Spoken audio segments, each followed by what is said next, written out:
서울의 효자동에 대해서 유래를 아십니까? 효자동이 있어요.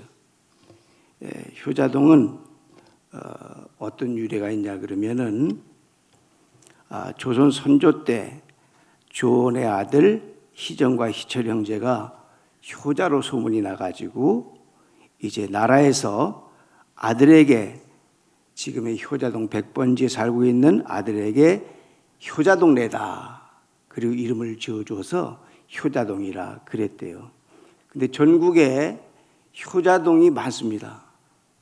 전주에도 있고 경상도에도 있고 충청도에 있고 지역마다 효자들이 많아서 효자동이라고 이렇게 이름을 지었다 그래요.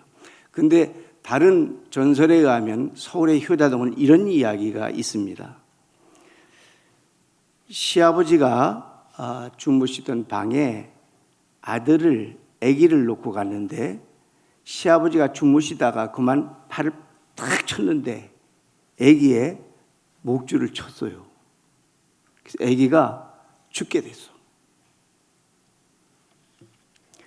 며느리가 일 나갔다 보니까 자기 아기가 죽어가고 있어. 그래서 남편한테 달려갔어요.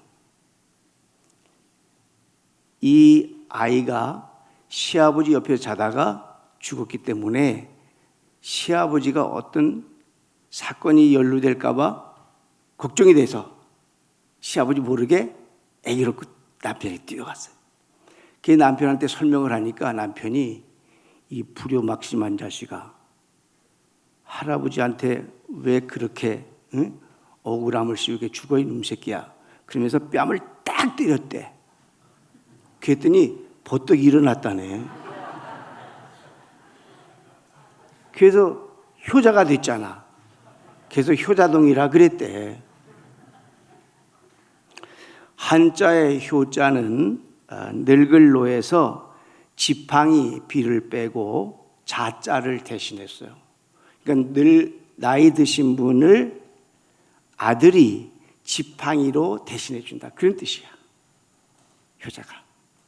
그러니까 아버지가 연세 들면 지팡이가 꼭 필요하거든. 근데 그 지팡이를 대신해 주는 게 아들이란 거지. 그래서 효자예요. 요즘은 효도를 많이 하기보다는 끝까지 아버지 엄마에게 빼먹으려고 하는 애들이 더 많아. 효도를 하겠다는 것보다 어떻게 하면 부모 걸 내 걸로 갖느냐, 여기에 혈안이 돼 있어요. 되게 재미있는 얘기 있는데 이거 하나 하고 시작을 해야 될 것 같아. 유괴범이 있었는데 할머니를 유괴했어. 그래가지고 며느리한테 전화를 건 거라. 너네 시어머니를 내가 납치하고 있다. 그래서 1,000만 원을 구자로 보내지 않으면 네 할머니를 어떻게 할지 모르겠다. 그러니까 이 며느리가 네 맘대로 해. 네 맘대로 해. 네 맘대로 해. 그랬더니 그 유괴범이 하는 말이 잘 들어요. 그러면 처음 유괴했던 너희 집에 다시 갖다 놓는다? 그랬어. 그랬더니 이 며느리가 하는 말을 또 잘 들어야 돼. 여보시오, 빨리 은행구자 대줘. 돈 붙일게. 참 슬픈 유머예요. 그지? 며느리가 자기가 지금 살고 있는 자기 남편을 낳아준 어머니잖아. 그분의 사랑과 그분의 정성으로 우리 남편이 지금 있는 거잖아. 얼마나 소중한 거야. 우리 남편의 어머니인데. 근데 시자가 싫어서 납치 당한 게 좋은 거지 집에 다시 돌아온다니까 겁나가지고 돈 보낸대잖아. 이런 시대에 우리 살고 있다는 거 너무 서글픈 얘기 아닌가 싶어요. 성경은 말씀합니다. 하나님을 아버지로 섬겨라. 두 번째는 부모, 어른, 스승을 공경하라. 그리고 어린이, 청소년을, 제자를 사랑하라. 내 가족을 사랑하라. 나라와 국민을 사랑하라. 자연 사랑하고 환경을 보호하라. 그리고 이웃을 사랑하고 인류에 봉사하고 그들에게 복음을 주어라. 이게 성경의 유학이에요. 그러니까 첫 번째가 하나님 사랑이잖아요. 두 번째 바로 넘어오면 부모님 사랑이라. 그리고 스승을 위한 사랑이에요. 우리 산돌 중앙교회는 너무 고마운 게 스승을 잘 돌봐줘서 고마워요. 제가 선교 목사로 있는데 여러분이 기도를 너무 많이 해줘서 감사해요. 너무 감사해요. 왜냐하면 5월 2일 날 내가 상주센터에서 비전 캠프라고 하는 집회를 인도했어요. 근데 거기 4,000명이 예약을 했는데 코로나 때문에 반절을 물리고 2,000명이 왔어요. 전국에서. 청년부터 시작해서 목사님들까지 온 분들이 거기 비전 캠프에 오셨어요. 난 막 겁이 난 거예요. 5월 2일이잖아요.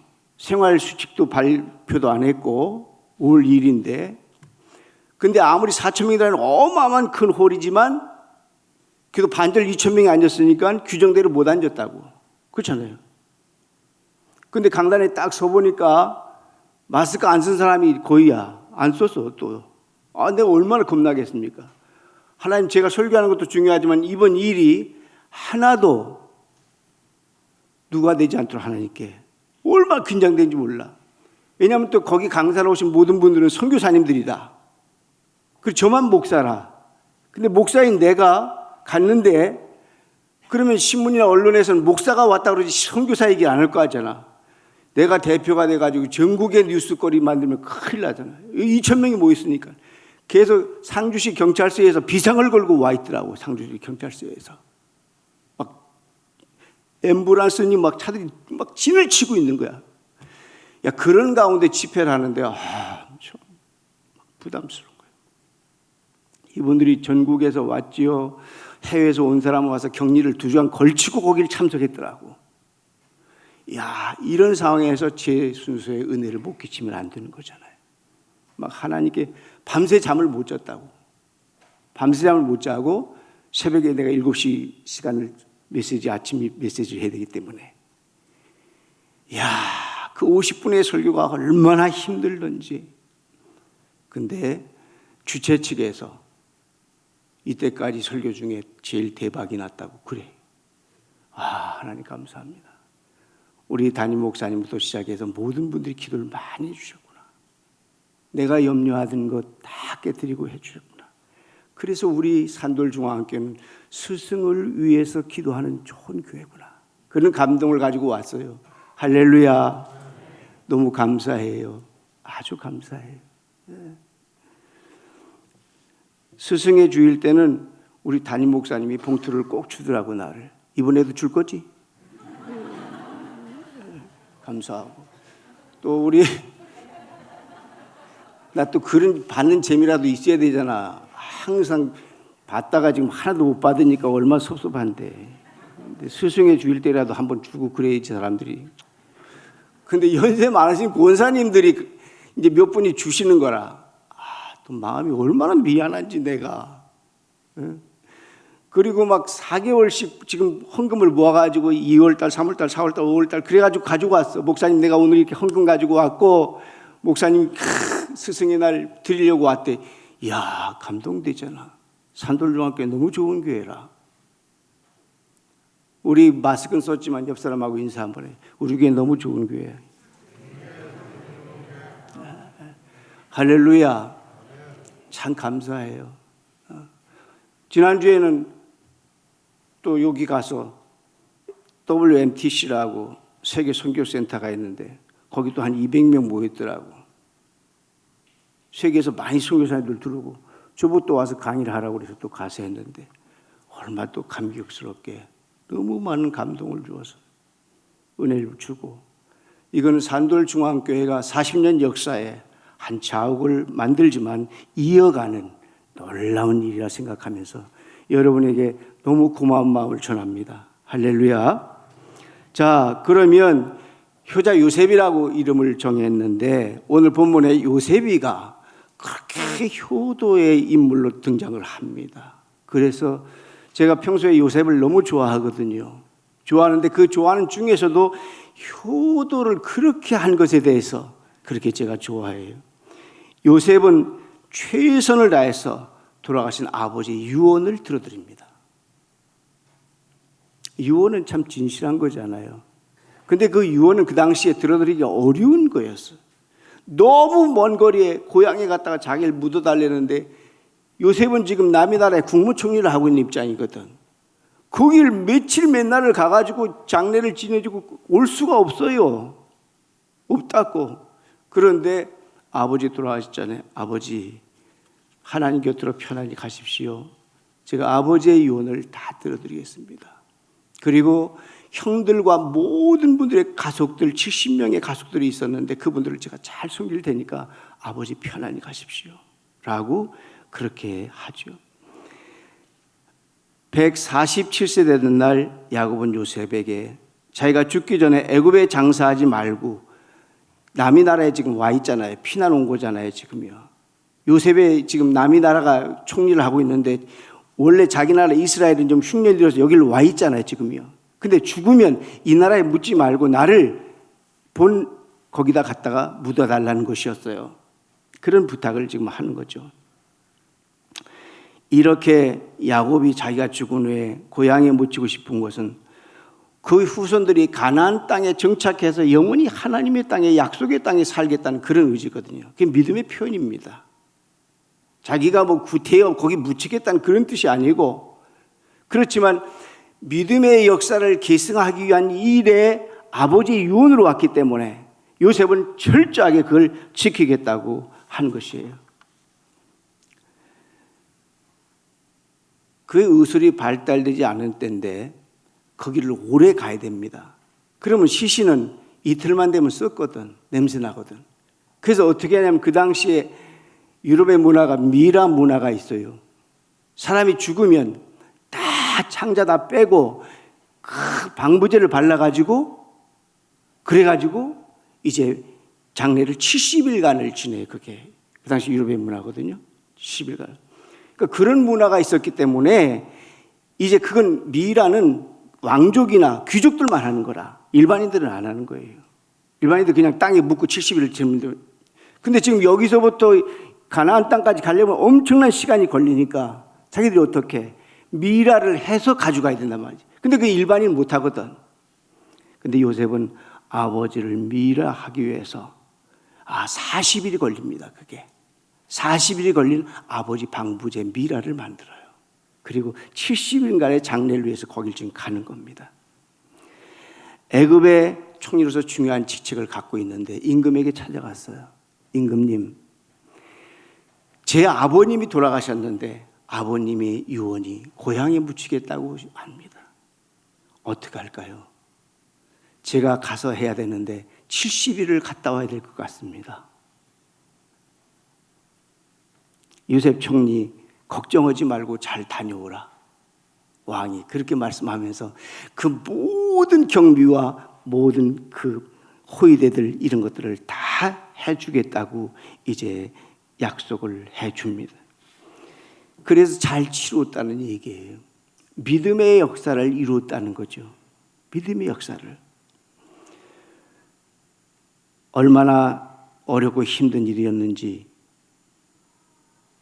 야곱도 그게 어려운 걸 알면서 요셉에게 유언을 주었어요.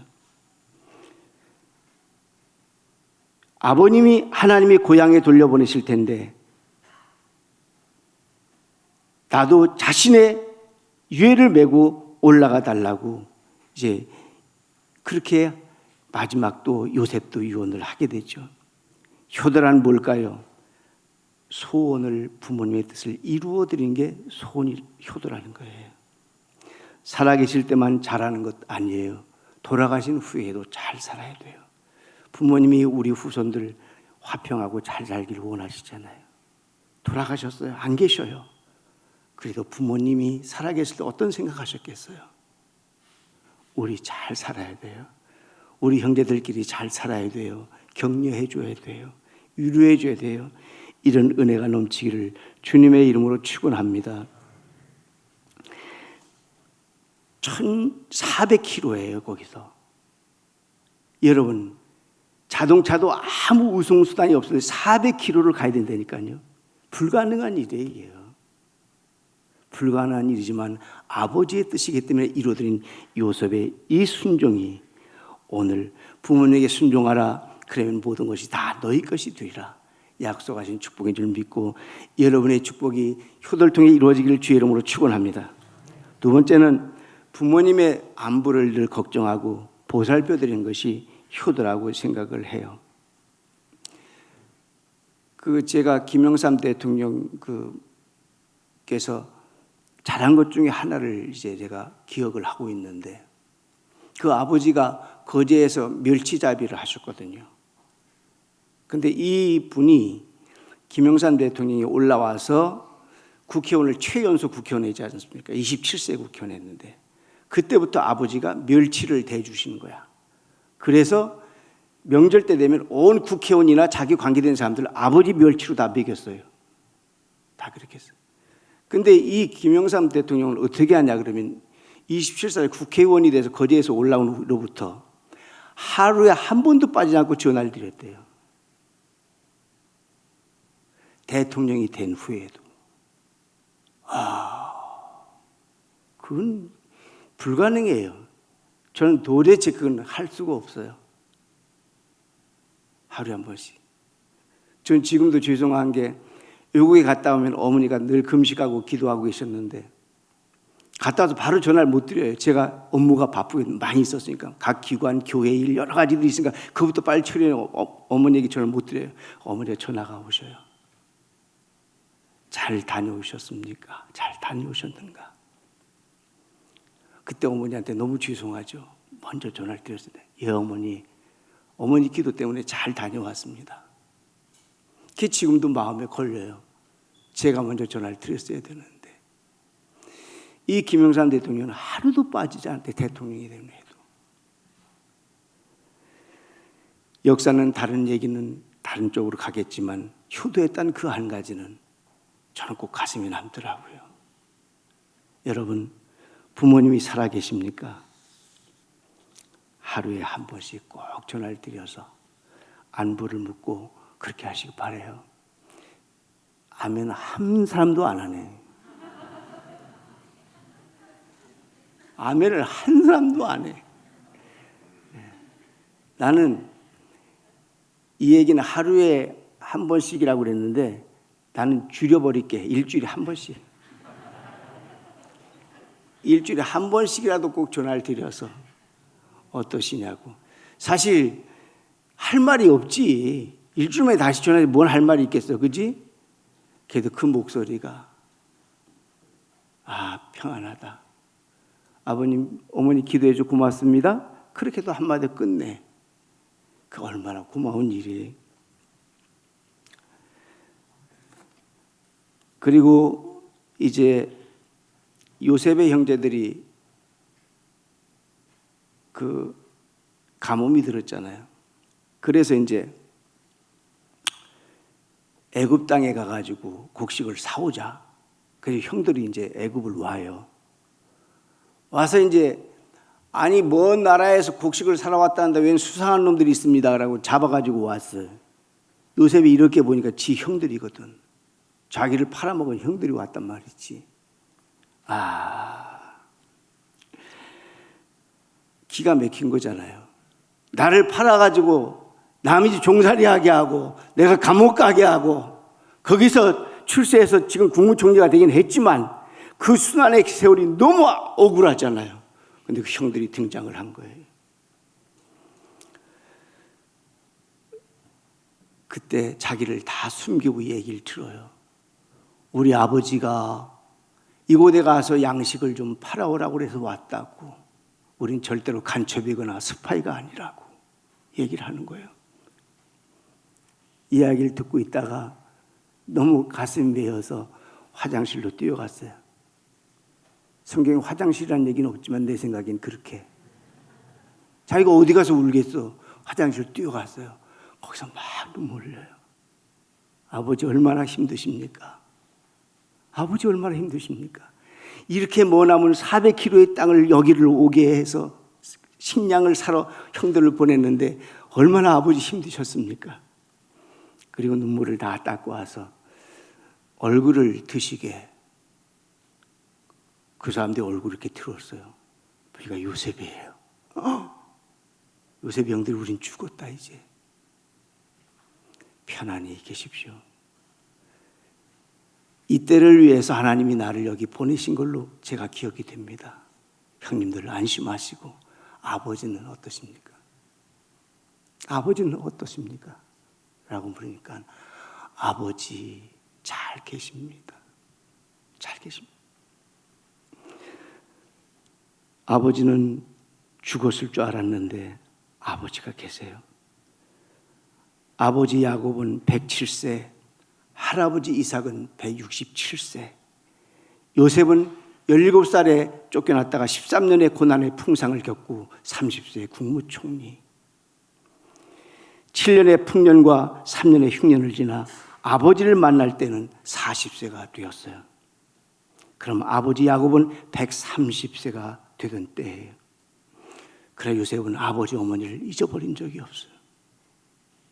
아버지 어머니는 어떻게 지내실까? 지금까지 죽은 줄만 알고 있던 요셉이 살아있다. 애굽 나라의 총리가 되었던 말을 들은 아버지는 이해할 수가 없는 거죠.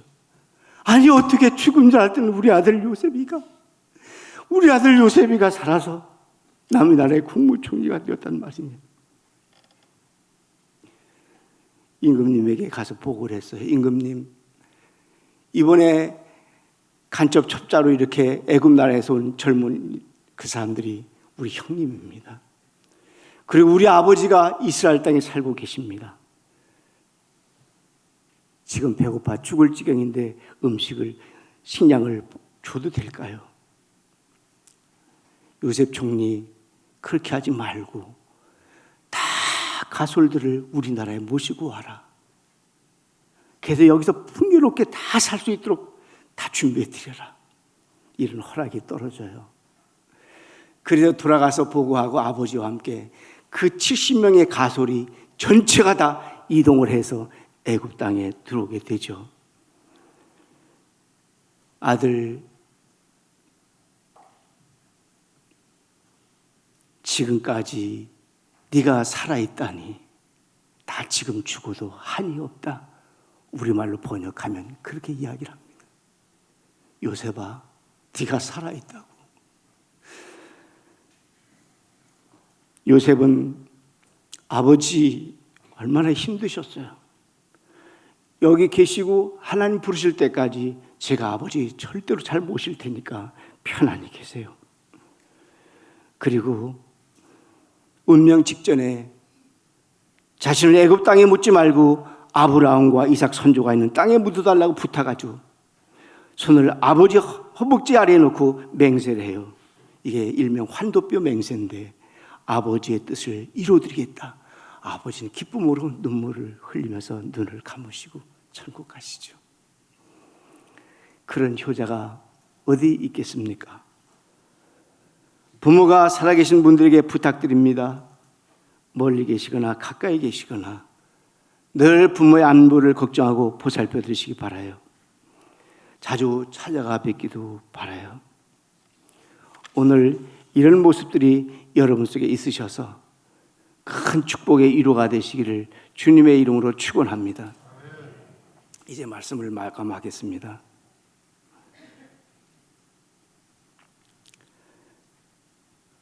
MBC TV에 방영한 무연고 사회라는 프로그램에 문노인이라는 분이 소개를 했어요. 이분이 6년 전에 상처를 해가지고 자식들과 관계가 더 한가하지만 자식들로부터 어떤 연락이 없었어요. 추석날 아침 라면으로 끼니를 때우고 있는데 그리고 나서 납골당해 아내를 찾아가는 것이 그의 일상이었어요. 여보, 내가 왔어. 보고 싶었어. 이상하지? 여기만 오면 눈물이 자꾸 나니 말이야. 납골 함함에 붙은 아내의 화산 비소 앞에서 노인은 말을 건넵니다. 꺽꺽 울음을 삼키는 노인의 모습이 남 같지 않아요. 이제 남은 일은 죽음뿐입니다. 아마 혼자 외로이 죽어갔을 것이 예상이 되죠. 사랑하는 성도 여러분, 제 나이 되니까 부모님께 잘못한 것이 너무 후회가 되고 죄송스러워요.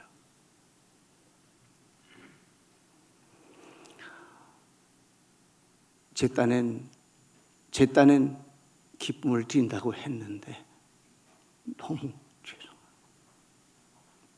그 일이 제 가슴에 그렇게 많이 남았어요.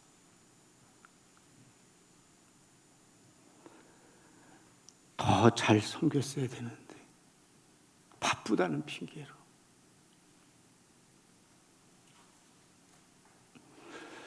사랑하는 성도 여러분, 부모님 공경하라는 것은 하나님께서 인간에게 선포하신 하나님의 법이에요. 법을 지켜야 돼요. 지키지 않으면 불법자가 되는 거예요. 불효자는 망해요. 효자가 망했다는 말을 들어보셨습니까? 역사에 없습니다. 효자는 성공합니다. 부모에게 순종하는 것이 효도입니다. 부모님을 공경하고 잘 모시는 것이 선한 일입니다. 선한 일은 실패할 수 없어요. 선을 행하는 것은 가장 값진 투자입니다. 유일하게 가치 있는 투자, 부모님께 효도하면 하늘의 하나님이 축복하시고 이 땅의 부모님이 축복해 주세요. 최고의 투자, 효자 요셉처럼 부모님의 뜻을 이루드리면서 늘 순종의 삶을 사셔서 이 땅에 사시는 동안 여러분도 행복하시고 부모님도 행복하고 우리 가문의 행복의 동산을 이룰 수 있는 2020년 5월 가정의 달이 되기를 주님의 이름으로 축원합니다.